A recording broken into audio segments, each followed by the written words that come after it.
नमस्कार, चिंतन institute of education में आपका स्वागत है।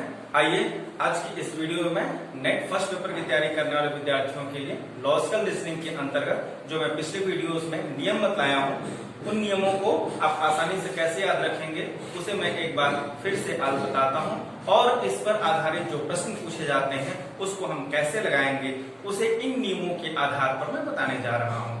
तो चलिए बिना देरी किए, आज मैं कोई भूमिका नहीं बना रहा हूं, मैं सीधे प्रश्नों पर आ रहा हूं। मैं प्रयास करूंगा कम से कम 3 से 4 प्रश्न आपके सामने मैं एग्जाम्पल के रूप में दे सकूं। चलिए आइए देखते हैं। देखिए, सबसे पहले मैं बता दूं, जो हमारी 4 आकृतियां हैं, प्रत्येक आकृति में पहली जो 3 आकृतियां हैं उसमें 2-2 नियम हैं और जो चौथी आकृति है उसमें 3 नियम हैं। तो कैसे याद रखेंगे? बहुत ही आसान है। इन नियमों को ही हमें ध्यान में रखना है। इन नियमों को अगर हम ध्यान में रखेंगे तो आसानी से हम जो भी हमारे प्रश्न है उनकी वैधता अवैधता को हम आसानी से पहचान लेंगे, ठीक है, और जो भी तर्कसंगत निष्कर्ष है उन तक हम पहुंच जाएंगे। चलिए देखिए, जो हमारी पहली आकृति है, पहली आकृति में 2 नियम है। पहला नियम है कि मुख्य आधार वाक्य हमारा सर्वव्यापी होना चाहिए, यूनिवर्सल होना चाहिए। छोटा सा नियम है कि जो हमारा पहला जो आधार वाक्य है, जो कि मुख्य आधार वाक्य होता है, मुख्य आधार वाक्य हमारा कैसा होना चाहिए? सर्वव्यापी होगा, निश्चित रूप से ही होगा, यानी कि ए और ई में से ही कोई होगा। दूसरा नियम क्या कहता है इसका? अमुख्य आधार वाक्य, जो उसके बाद अमुख्य आधार वाक्य आ रहा है वह क्या होगा? सकारात्मक होगा, यानी कि ए और आई। इतना सा है, याद कर लीजिए, इसको समझ लीजिए। दूसरा है द्वितीय आकृति। द्वितीय आकृति में आप देखेंगे यहाँ भी 2 नियम है। पहला नियम है मुख्य आधार वाक्य सर्वव्यापी होगा, पहले की ही तरह मुख्य आधार वाक्य सर्वव्यापी होगा, यानी कि ए और ई में से ही कोई आएगा।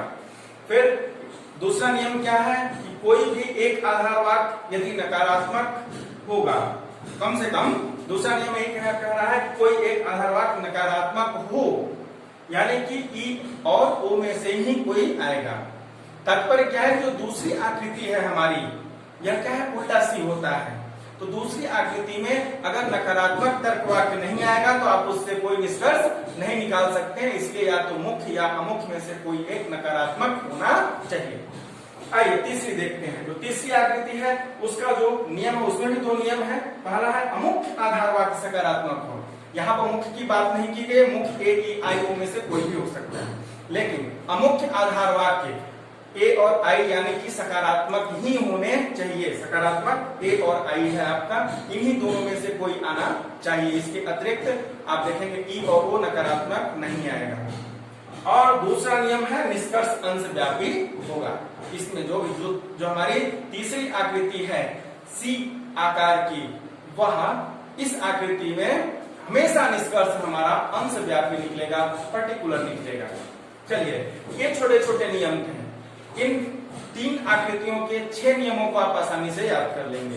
अब देखें, जो चौथी आकृति है इसी में थोड़ा सा कंफ्यूजन होता है, इसी को मुझे समझाना है।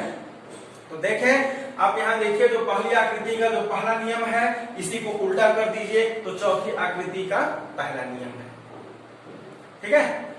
पहली आकृति के दोनों नियमों को मिला करके उल्टे क्रम में कर दीजिए। जो दूसरा है उसको पहले स्थान पर कर दीजिए, जो पहला है उसको दूसरे स्थान पर कर दीजिए, तो आप देखेंगे चौथी आकृति का पहला नियम बनता है। देखिए ये क्या कर रहा है? मुख्य आधार वाक्य सर्वव्यापी और अमुख्य आधार वाक्य सकारात्मक। यहाँ पर क्या है? यदि मुख्य आधार वाक्य सकारात्मक हो जाए, यहाँ अमुख्य आधार वाक्य सकारात्मक था, उसको चौथी आकृति में क्या कहा जा रहा है? यदि मुख्य आधार वाक्य सकारात्मक हो तो निष्कर्ष क्या आएगा?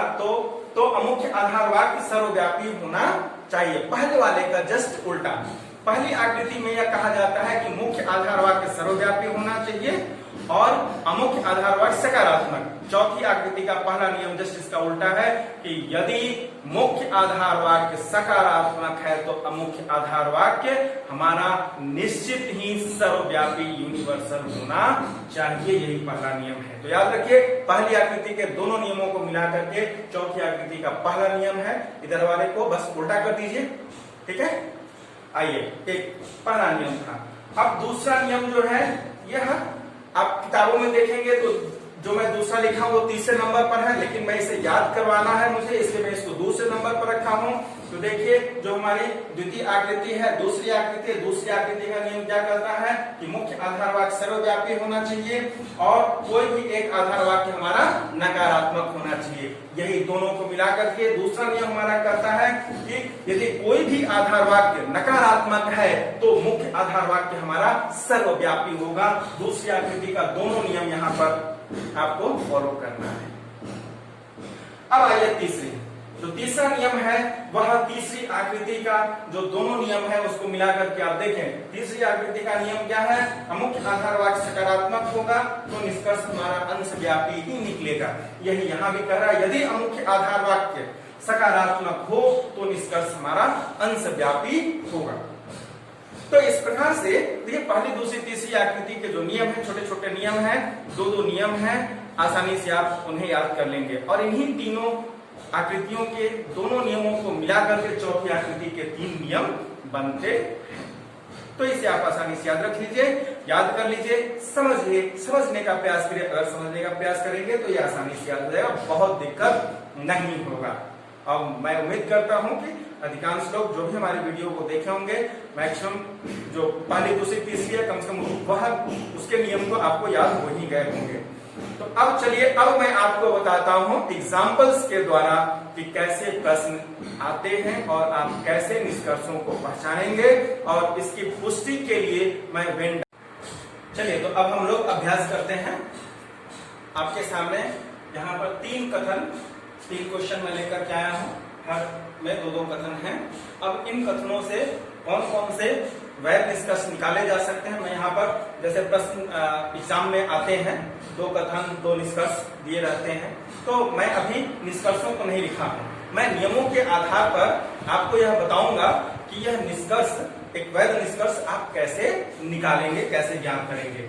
तो चलिए सबसे पहले मैं इस प्रश्न को लेता हूं। देखें इसमें जो हमारा 2 कथन है कौन कौन सा है। देखिए पहला कथन है सभी आदमी कुर्सी है, दूसरा कोई टेबल मेज नहीं है।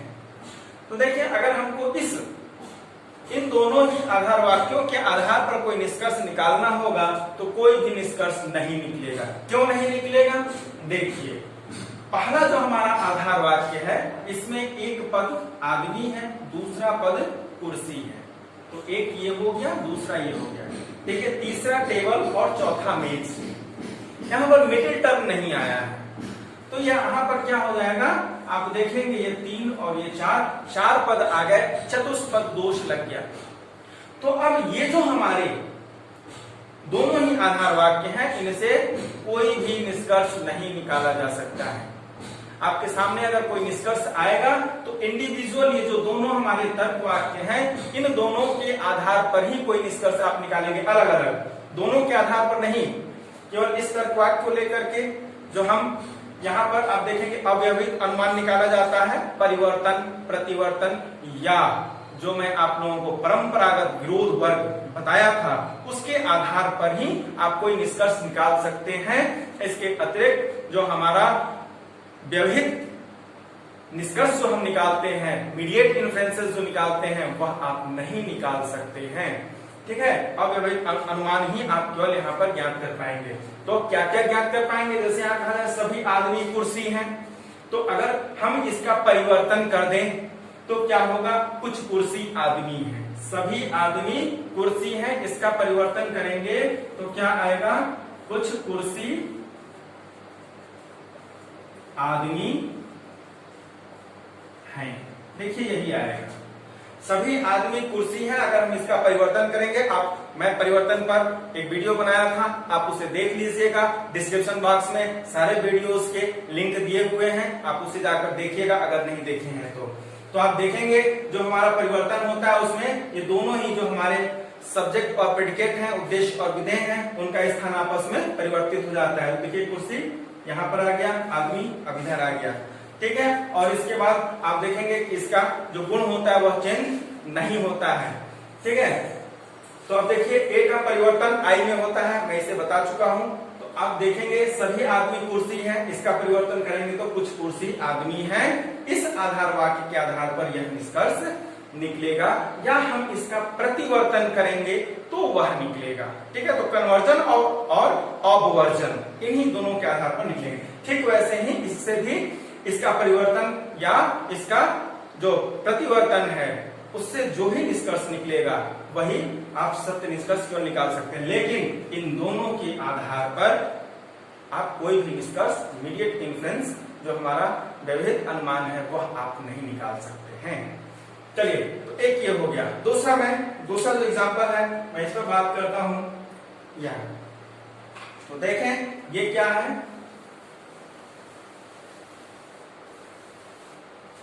देखिए, इसमें जो हमारा पहला आधार वाक्य है वह सभी आदमी कुर्सी है। दूसरा है सभी कुर्सी मेज है। तो देखिए यहाँ पर मीडिएट है आपका, ये यहाँ पर और यहाँ पर मिडिल टर्म आया है। देखिए कुर्सी दोनों में ही है, कुर्सी यहाँ भी है, कुर्सी यहाँ भी है, तो ये मिडिल टर्म है। इसके बाद एक टर्म यहाँ पर है और एक टर्म यहाँ पर है। तो कुल मिला जुला करके 1, 2 और ये मिडिल टर्म लेकर 3 ही पद आ रहे हैं, यानी कि इससे आप कोई निष्कर्ष निकाल सकते हैं। अब हमें क्या देखना है? अब हमको देखना है कि यह जो हमारा दोनों ही आधार वाक्य आए हैं इसमें कौन सी आकृति बन रही है। तो मिडिल टर्म के आधार पर ही आप देखते हैं। अब हमारा जो पहला आधार वाक्य होता है वह क्या होता है? मुख्य आधार वाक्य, और दूसरा अमुख्य आधार वाक्य। तो ये हमारा क्या हो जाएगा? ये हमारा P M और फिर यहाँ पर M और ये S। ठीक है, अमुख्य पद, मुख्य पद, मिडिल टर्म, अमुख्य पद। देखिए पहला वाला मुख्य आधार वाक्य है तो ये तो दोनों में है, तो ये मिडिल टर्म हो जाएगा M, और ये हमारा मुख्य पद P, यहाँ पर यह मिडिल टर्म और ये मुख्य पद। तो देखिए ये कौन सी बन रही है आकृति हमारी? इस प्रकार से अगर आप देखें तो ये कौन सी आकृति बन रही है? यह चौथी आकृति बन रही। अब हमें चौथी आकृति के नियमों को ध्यान में रखना है, और तब यहाँ पर यह देखिए S और P ऐसे, यही हमारा निष्कर्ष निकलेगा। तो S क्या है? मेज, और P क्या है? आदमी। तो आप देखेंगे यहाँ पर कि आप जो है मेज और आदमी यही इसी पर आप निष्कर्ष निकाल सकते हैं। अब यह निष्कर्ष आपका कैसा आएगा? तर्कवाक्य का कौन सा आकार होगा? अब हम इस पर नियमों के आधार पर विचार करते हैं। तो देखिए जो हमारी चौथी आकृति है, चौथी आकृति का जो पहला नियम है वह कहता है कि यदि हमारा मुख्य आधार वाक्य सकारात्मक होगा तो अमुख्य हमारा यूनिवर्सल होना चाहिए, यानी कि इसके ए या आई में से कोई एक होने पर यह ए या ई ही होगा। तो है, देखिए यह हमारा आधार वाक्य क्या है? ए है, और ये दोनों ही क्या है? ए है, तो सही है यहाँ पर। ठीक है, अब ऐसा है तो दोनों ही जब ए रहेगा चौथी आकृति में तो निष्कर्ष हमारा किस में आएगा? आई में आएगा। तो ये क्या हो जाएगा? कुछ मेज आदमी है। यही हमारा वैध निष्कर्ष प्राप्त होगा। इस प्रकार से हम क्या करेंगे? वैध निष्कर्षों को ज्ञात करेंगे। देखिए अब इसके इन दोनों ही आधार वाक्यों के आधार पर यह हमारा निष्कर्ष निकलेगा। अब अगर हम इस निष्कर्ष का परिवर्तन या प्रतिवर्तन कर दें तो वह भी सत्य निष्कर्ष होता है, तर्क संगत होता है। तो जैसे हमें कहें कुछ मेज क्या है? आदमी है, कुछ मेज आदमी है। इसका अगर हम परिवर्तन करेंगे तो इसका परिवर्तन क्या आएगा? कुछ आदमी मेज है। ठीक है, कुछ आदमी मेज है। तो इन दोनों आधार वाक्यों के आधार पर आप एक तो यह निष्कर्ष निकालेंगे और इस निष्कर्ष का परिवर्तन कर देंगे तो यह जो निष्कर्ष है, तो इससे ये दोनों वैध निष्कर्ष आप ज्ञात। चलिए अब ये तो आप लोग देखिए कि इन दोनों के आधार पर ये दो हमारे निष्कर्ष निकल रहे हैं। ठीक है, अब यहाँ पर आप जो देख रहे हैं हमारा ये जो दोनों आधार वाक्य हैं इनके स्थान को अगर हम परिवर्तित कर दें तो अब देखिए क्या बनता है। तो देखिए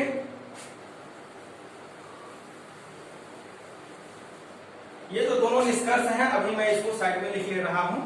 देखें इन दोनों के आधार पर क्या निकल रहा है? कुछ मेज आदमी हैं और कुछ आदमी मेज हैं। ठीक है, अब यहां से मैं इसे मिटा देता हूं। अब देखिए जो दोनों आधार वाक्य हैं, पहले वाले को नीचे कर दे रहा हूं, नीचे वाले को ऊपर कर दे रहा हूं। तो देखिए अब ये क्या बन जाएगा हमारा, सभी कुर्सी मेज हैं, और ये हो जाएगा सभी आदमी कुर्सी हैं।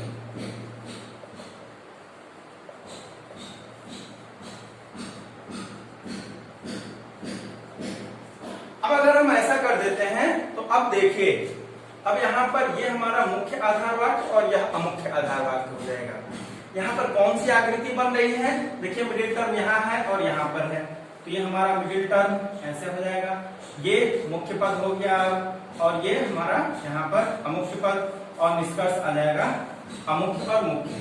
तो देखिए इस पर अगर हम, ये हमारा मुख्य आधार वाक्य और यह अमुख्य आधार वाक्य, ठीक है, पहला वाला मुख्य आधार वाक्य और यह अमुख्य आधार वाक्य, अगर ऐसा होगा तो अब ये कौन सी आकृति बन रही है, देखिए पहली आकृति बन रही है। कौन सी आकृति बन रही है, उल्टा जेड, उल्टा जेड यानी कि पहली आकृति बन रही है। तो अब हमको पहली आकृति के जो दो नियम हैं उनको देखना होगा।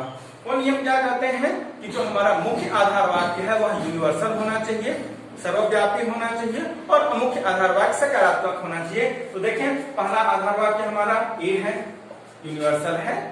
दूसरा आधार वाक्य यह भी क्या है, ए है, तो यह क्या है, सकारात्मक है। तो इससे वैध निष्कर्ष निकलेगा। और क्या निकलेगा, तो एस क्या है हमारा, देखिए एस अमुख्य पद, अमुख्य पद यहाँ क्या है, आदमी, और मुख्य पद क्या है, मेज, मिडिल टर्म कुर्सी, दोनों में ही है। अब देखिए आदमी और मेज के संदर्भ में ही एक वैध निष्कर्ष निकलेगा। अब देखिए पहली आकृति में यदि दोनों ए हैं तो निष्कर्ष भी हमारा एक प्रकार का ही निकलेगा। और क्या निकलेगा, सभी आदमी मेज। इस उदाहरण को अगर आप देखेंगे तो यहाँ पर देखिए मुख्य पद हमारा क्या था, आदमी था, लेकिन इसमें आदमी क्या हो गया, अमुख्य पद पर है, ठीक है, अमुख्य पद के स्थान पर आदमी, जबकि इसमें आदमी मुख्य पद के स्थान पर था, ठीक है। यह हमारा मुख्य आधार वाक्य था और यहाँ पर क्या है, यह अब अमुख्य आधार वाक्य हो गया है। तो इन दोनों के आधार पर जो वैध निष्कर्ष निकलेगा वह क्या निकलेगा, सभी आदमी मेज है, ठीक है। अब अगर हम इसका परिवर्तन कर दें तो परिवर्तन करेंगे तो क्या आएगा, इसका परिवर्तन आप करेंगे तो देखिए दोनों का स्थान आपस में चेंज हो जाएगा, मेज आदमी, ठीक है। ए का परिवर्तन आई में होता है तो ये हो जाएगा कुछ मेज आदमी, ठीक है, सभी आदमी मेज हैं तो कुछ मेज आदमी हैं। तो इन दोनों के आधार पर आप इस प्रकार से यह दो वैध निष्कर्ष निकालेंगे। तो इन दोनों और इन दोनों के आधार पर अगर आप देखें यहाँ पर तो देखिए ये जो हमारा है कुछ मेज आदमी है और कुछ मेज आदमी है, दोनों में ही कॉमन है, ठीक है। तो यह आए या ये आए, दोनों के आधार पर आप ये तीन निष्कर्ष निकाल सकते हैं, ठीक है। लेकिन जैसे हम अगर इसमें बात करें, यहाँ पर जैसे करें कुछ आदमी मेज हैं लेकिन यहाँ पर सभी आदमी मेज हैं, तो अगर इस प्रकार से आप देखें जो हमारा वेन डायग्राम है, वेन डायग्राम के आधार पर जो है कि यह निष्कर्ष इसमें नहीं निकलेगा, यह निष्कर्ष, यह कुछ आदमी मेज है इसमें नहीं निकलेगा। मैं बना करके दिखा देता हूं, दोनों का ही जो निष्कर्ष है एक ही प्रकार का बनेगा। यह कैसे बनेगा, देखिए यह हो जाएगा हमारा कुर्सी, ये हो जाएगा मेज, और ये हो जाएगा हमारा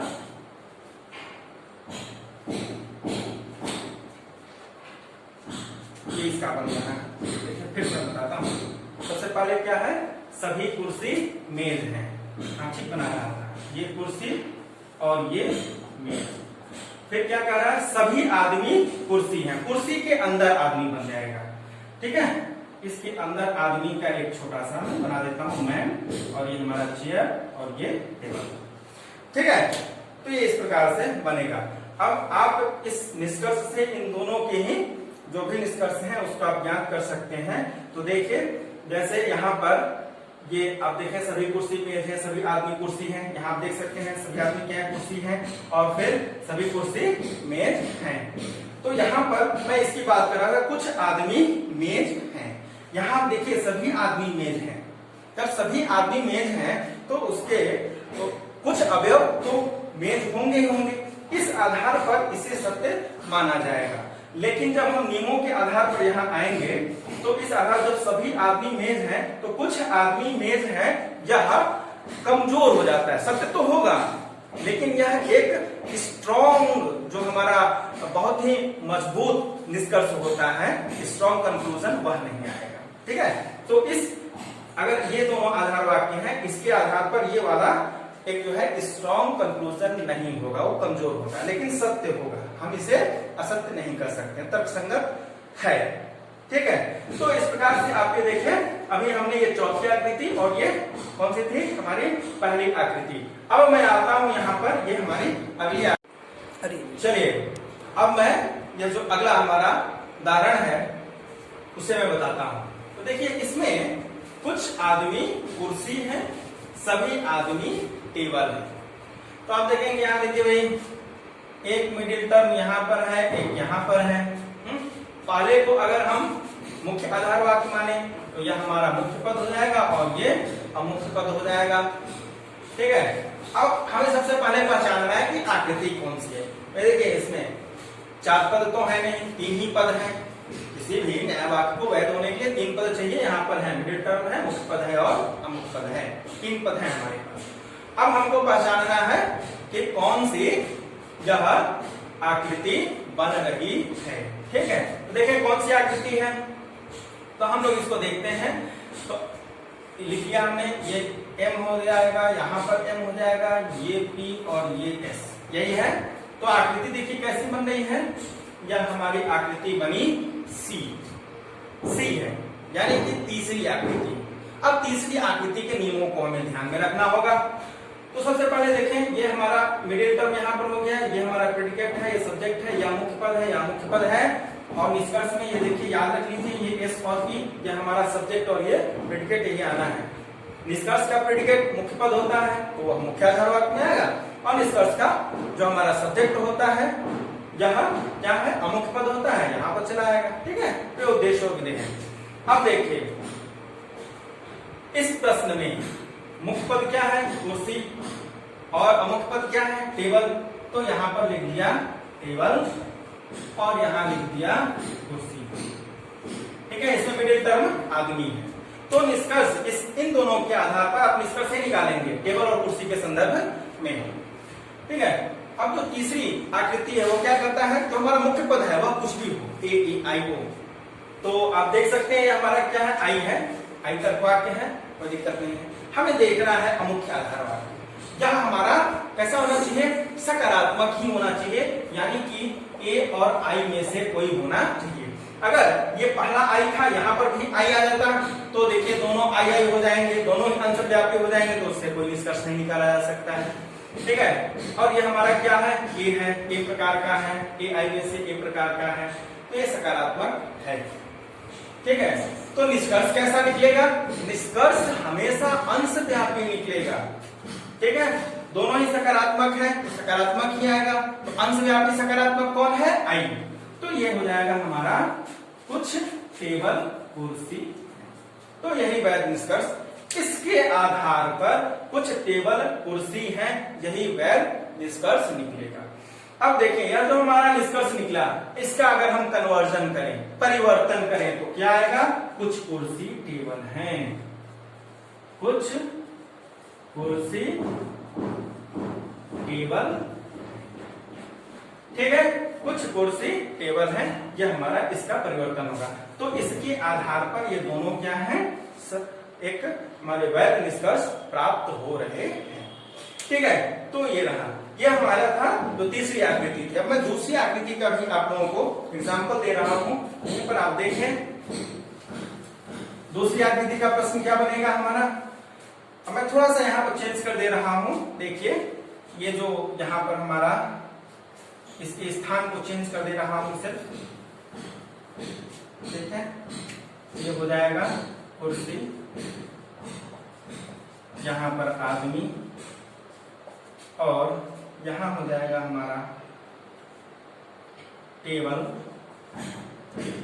और यहाँ आदमी। अब ये नया प्रश्न बन गया, कुछ कुर्सी क्या है, आदमी है, और सभी टेबल आदमी है। अब यहाँ देखिए मिडिल टर्म कहाँ चला गया, यहाँ पर आ गया, मिडिल टर्म हमारा यहाँ पर आ गया। मुख्य पद ये है और मुख्य पद ये है। तो ये कौन सी आकृति बनी, यह दूसरी आकृति बन रही उल्टा सी, देखिए PMSM। ठीक है, निष्कर्ष क्या निकलेगा, S और P में। तो S यहाँ पर क्या है, टेबल, तो यहाँ पर आएगा टेबल, और ये P है हमारा कुर्सी। ठीक है, तो इसी में निष्कर्ष आपका निकलेगा। अब हमको यहाँ पर हमने पहचान लिया है यह निष्कर्ष को, और ये जो हमारी आकृति है कौन सी आकृति है, द्वितीय आकृति है। तो हम क्या करेंगे, द्वितीय आकृति के जो नियम है उससे पहले मिलान करेंगे। दूसरी आकृति हमारी क्या है, क्या कहता है कि पहला हमारा क्या होना चाहिए, यूनिवर्सल होना चाहिए। क्या है, यह यूनिवर्सल नहीं है। कुछ कुर्सी आदमी है, यह क्या है, पर्टिकुलर है, अंशव्यापी है, तो इससे कोई निष्कर्ष आप नहीं निकाल सकते हैं। ठीक है, और दूसरा क्या था, जो हमारा अमुख्य आधार वाक्य है उसे नकारात्मक होना, सॉरी अमुख्य को नहीं, दोनों में से किसी एक आधार वाक्य को नकारात्मक होना चाहिए। तो देखिए दोनों ही सकारात्मक है, तो दो यहाँ पर क्या है, ये आप देखेंगे अवैध होने के यह दो यहाँ पर कारण हमें मिल गए। तो इससे कोई वैध निष्कर्ष नहीं निकलेगा। वैध निष्कर्ष निकलने के लिए हमारा यहाँ पर हम ये कहते हैं कि कोई कुर्सी आदमी नहीं है, कोई कुर्सी आदमी नहीं है, ये बना दें। ठीक है, कोई कुर्सी आदमी नहीं, तो अब देखिए एक हमारा नकारात्मक हो गया और यूनिवर्सल भी हो गया। ठीक है, अमुख्य आधार वाक्य कोई भी आ सकता है, कोई दिक्कत नहीं है यहाँ पर। ठीक है, अब देखें यहाँ पर इससे निष्कर्ष एक टेबल और कुर्सी के संदर्भ में निकलेगा। क्या है, कोई कुर्सी आदमी नहीं है, पहला हो गया हमारा ई टाइप और दूसरा है ए हो गया। तो आप देखेंगे द्वितीय आकृति में ई ए, इससे क्या निष्कर्ष निकलेगा, ई ए के कॉम्बिनेशन से ई ही हमारा निकलेगा, यानी कि कोई टेबल कुर्सी नहीं है, कोई टेबल कुर्सी नहीं है। ठीक है, तो इन दोनों के आधार पर द्वितीय आकृति में यह इन दोनों आधार वाक्यों के आधार पर यह हमारा निष्कर्ष ज्ञात हो रहा है। अब अगर आप इसका परिवर्तन कर देते हैं तो वह भी इसका वैध निष्कर्ष होगा। जब हम कहते हैं कोई टेबल कुर्सी नहीं है तो इसका परिवर्तन क्या होगा, देखिए ई का परिवर्तन ई में ही होता है। तो आप देखेंगे कोई कुर्सी टेबल नहीं है, यही निकलेगा। क्या निकलेगा, कोई कुर्सी टेबल नहीं। ठीक है, तो ये जो हमारे दोनों आधार वाक्य हैं इनके आधार पर आप ये दोनों निष्कर्ष वैध निष्कर्ष निकालेंगे। तो आप देखेंगे इस प्रकार से आप जो भी आधार वाक्य हैं उनके आधार पर आप निष्कर्षों को, एक वैध निष्कर्ष को आप ज्ञात करेंगे। सबसे जरूरी है जो चारों आकृतियां हैं उनके सभी नियमों को आप याद रखें।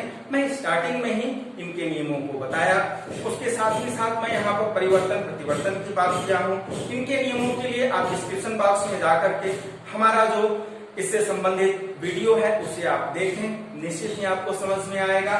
ठीक है, और किस प्रकार से मैं बताया हूँ उसे आप ध्यान से देखिए। अगर आप ध्यान से देखेंगे, समझेंगे तो निश्चित ही आप सीख जाएंगे कि ऐसे प्रश्नों में आप वैध निष्कर्ष तक कैसे पहुंचेंगे। ठीक है, दो तरीके हैं, मैं 2-3 वीडियोस हमारे वेन डायग्राम पर भी हैं, आप उसे भी देख सकते हैं। वेन डायग्राम और इनसे दोनों के आधार पर आप प्रश्नों को लगाएंगे तो आप वैध निष्कर्षों तक, एक तर्क संगत निष्कर्ष तक आप पहुंचेंगे, कभी गलती नहीं करेंगे।